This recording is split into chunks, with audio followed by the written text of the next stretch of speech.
তবে কি ক্রীড়ামন্ত্রী আসিফ মাহমুদের কথাই অবসর ভেঙে জাতীয় দলে ফিরছেন সাকিব আল হাসান?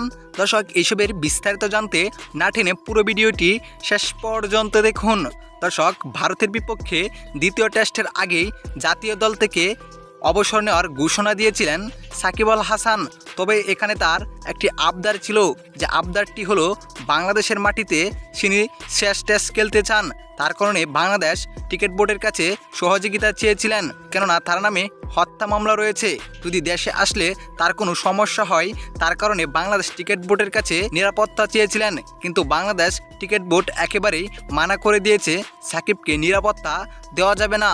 তবে এবার সাকিবের সেই আবদার পূরণ করতে চাচ্ছেন ক্রীড়া উপদেষ্টা আসিফ মাহমুদ, যেখানে তিনি এক সংবাদ সম্মেলনে বলেন, তিনি সাকিব এমন একজন খেলোয়াড় যার দেশের জন্য অনেক অবদান রয়েছে। তিনি যেহেতু বাংলাদেশের নিজের শেষ টেস্টটা খেলতে চান, আমি ব্যক্তিগতভাবে চাই সেই সুযোগটা তিনি পাবেন।